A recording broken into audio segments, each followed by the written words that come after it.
एक और बड़ा खुलासा अंदर की खबर में करने वाले हैं, क्योंकि एक और नई जानकारी सामने आई है जो आपको और हैरान करने वाली है। जिहादी गेम सिर्फ एक नहीं है बल्कि पूरा सिंडिकेट इससे जुड़ा चलाया जा रहा है। और हम क्यों ऐसा कह रहे हैं, अंदर की खबर में अब आपको बताने जा रहे हैं, क्योंकि देश विरोधी ताकतें अब कोशिश कर रही हैं हमारे जो न्यू जनरेशन है उसका ब्रेन वॉश करने की। नई पीढ़ी टारगेट हो गई है इन लोगों का, और ये टारगेट सेट कर एक एक व्यक्ति को आइडेंटिफाई करके उनका ब्रेन वॉश करने की कोशिश कर रहे हैं। एक और खुलासा हुआ, एक और ऐसा ही गेम जो कि इस्तेमाल किया जा रहा है एक तरह से जो बच्चे हैं उनको टारगेट करने के लिए, और उनको पूरी तरह से इसमें एंगेज किया जा रहा है। कैसे ये हो रहा है, कैसे ये चलाया जा रहा है, ये वर्चुअल ट्रांजिशन कैसे हो रहा है, इस रिपोर्ट में आपको दिखाते हैं।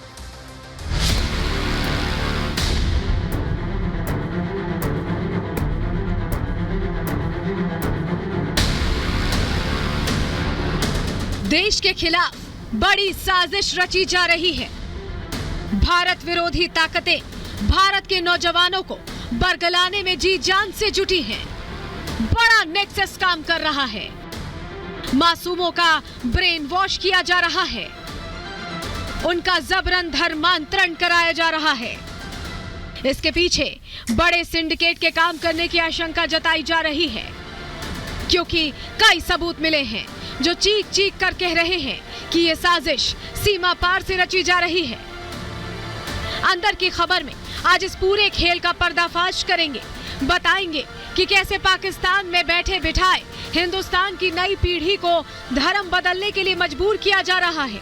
वो कौन से तरीके हैं जिन्हें अपनाकर पूरे देश में धर्मांतरण का घिनौना जाल बिछाया जा रहा है। गाजियाबाद में माता पिता की नाक के नीचे उनके बच्चे का धर्मांतरण हो जाता है, लेकिन उन्हें पता भी नहीं चलता, और जब खुलासा होता है तो पता चलता है कि ये सब कुछ ऑनलाइन हो गया। इसी कारण उन्हें इसकी कानों कान खबर तक न लगी। पड़ताल होती है तो ये केस और उलझता चला जाता है। पता चलता है कि मुंबई में बैठे शहनवाज ने बद्दो नाम से फेक आईडी बनाकर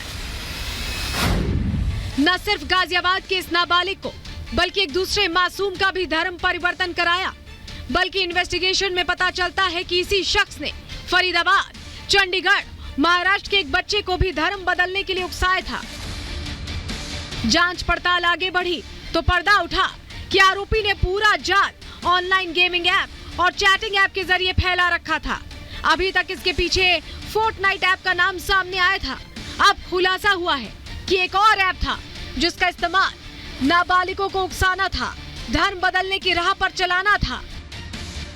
सूत्रों के मुताबिक इस ऐप का नाम वॉलरेंट गेमिंग ऐप है, जो दुनिया में सबसे लोकप्रिय ऑनलाइन मल्टीप्लेयर गेमों में एक माना जाता है।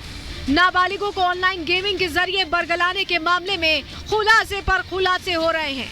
शहनवाज को पकड़ने के लिए 4 टीमें चप्पे चप्पे को छान रही हैं। इसीलिए पुलिस को शक है कि शहनवाज खुद को बचाने के लिए पकड़ में आने के डर से विदेश भागने की प्लानिंग कर सकता है। वो दुबई भाग सकता है। दुबई इसलिए क्योंकि बद्दो की चैट जो हमारे हाथ लगी है उसमें नाबालिगों को दुबई ले जाने का जिक्र कई बार था।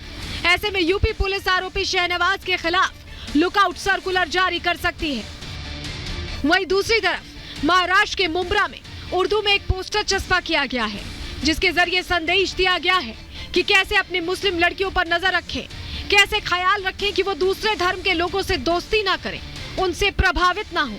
हाल में मुंब्रा में 400 नाबालिगों के धर्मांतरण की बात सामने आई थी, जिसके तार गाजियाबाद और फरीदाबाद में हुए धर्मांतरण से जुड़ते नजर आए।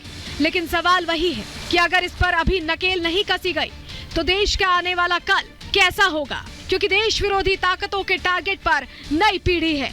धर्मांतरण का खेल देश के भविष्य को मिटा रहा है, नौजवानों को भटका रहा है, देश को पीछे ढकेलने का काम कर रहा है। Bureau report, Republic Bharat. तो देखा आपने समाज को खोखला करने की कैसे कोशिश हो रही। जरा 2 आपके सामने मामले रख देते हैं। जबलपुर, मध्य प्रदेश, बेसबॉल की नेशनल प्लेयर ने खुदकुशी कर ली है। खबर हैरान करती है, क्योंकि राजन बनकर अब्दुल मंसूर मिला था इस बेसबॉल प्लेयर से और इस्लाम अपनाने के लिए इसको लगातार मजबूर किया गया, इस पर दबाव बनाया गया अब्दुल मंसूर की तरफ से। सोशल मीडिया के जरिए बताया जा रहा है ये मुलाकात हुई थी और फोटो और बातचीत का ऑडियो वायरल करने को लेकर दबाव देता था, जिसके बाद धर्म बदलकर शादी बनाने का भी दबाव बनाया और ऐसे में उसने खुदकुशी का रास्ता चुन लिया। दूसरा मामला अब आपके सामने रख रहे हैं, उत्तरकाशी उत्तराखंड का ये मामला है। 2 नाबालिग बहनें जो 14 और 16 साल की थी, आप सोचिए कितनी कम उम्र थी, उन्हें नवाब ने गुड्डू बनकर उन दोनों से बातचीत की, उनको अपने झांसे में लिया, उनको नौकरी दिलाने की बात कही, कहा कि मुंबई ले जाएंगे, नौकरी दिलाएंगे और शादी का भी दबाव बनाया। और खुलासा ये हो रहा है कि लव जिहाद से ये तार जुड़ते नजर आ रहे हैं। इस तरह के मामले बिल्कुल आम हो गए, धर्मांतरण के मामले आम होते नजर आ रहे हैं और